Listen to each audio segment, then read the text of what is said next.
हमारा गांव शिला गांव है और यहाँ के लोग इंसान नहीं बल्कि इंसानी खाल ओढ़े जंगली सुअर हैं।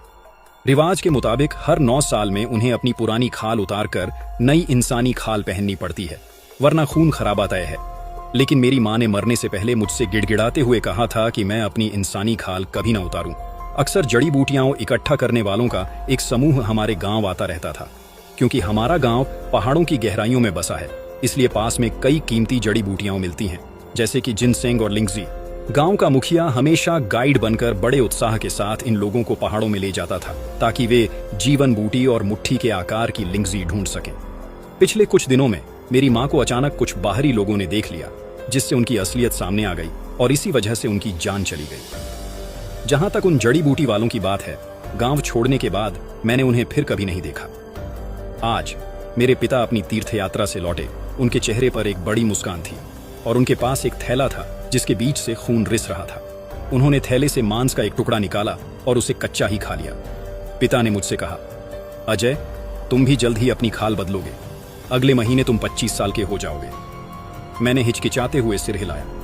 अगले महीने खाल बदलने की प्रक्रिया के बाद मैं 25 का हो जाऊंगा। खैर, तुम्हें वैसे भी जल्द ही खाल बदलनी है। मैं तुम्हें आज नहीं तो कल बता ही देता, यह अमर मांस असल में इंसानी मांस है। मैंने घूंट भरा। क्या ये उन्हीं जड़ी बूटी वालों का है? मेरे पिता एक अजीब सी मुस्कान के साथ मुस्कुराए। इसे जल्दी खा लो, वरना खाल बदलते समय तुम्हें बहुत दर्द होगा। तुम्हारी मां ने अमर मांस नहीं खाया था, इसलिए उसकी इंसानी खाल पर झुर्रियां पड़ गई थीं। एक शिकारी ने उसे देख लिया और गोली मारकर उसकी जान ले ली। इसका खाल बदलने से क्या लेना देना है? मैंने झिझकते हुए पूछा। इंसानी खाल को शरीर पर सही से बैठाने के अलावा अमर मांस खाने से यह खाल हमारे शरीर के साथ जुड़ती नहीं है। अगर ऐसा हो गया तो खाल बदलते समय हमें उसे बड़ी बेरहमी से शरीर से फाड़कर अलग करना होगा। मेरी आंखों के सामने भयानक मंजर घूमने लगे और सिर में झनझनाहट होने लगी। मैंने जल्दी से वो अमर मांस अपने मुंह में ठूंस लिया, 2-4 बार चबाया और निगल गया। उन्होंने संतुष्टि के साथ सिर हिलाया। बर्तन में बचा हुआ मांस खत्म करने के बाद उन्होंने जगह साफ की। पिता के जाने के बाद मैं घर के पीछे गया, उस अमर मांस को जमीन में गाड़ दिया और तब तक उबकाई लेता रहा जब तक कि सब कुछ बाहर नहीं निकल गया।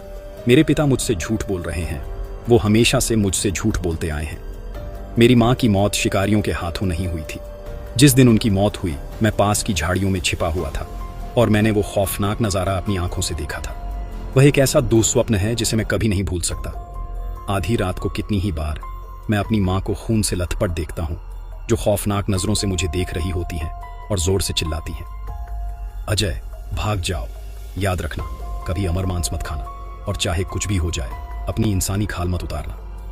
मेरी माँ की मौत 5 साल पहले हुई थी। उस दिन गांव के सभी बड़े पीछे वाले पहाड़ पर तीर्थ यात्रा के लिए गए थे। घर पर सिर्फ बच्चे रह गए थे। हमारा परिवार भी अलग नहीं था। आमतौर पर तीर्थ यात्रा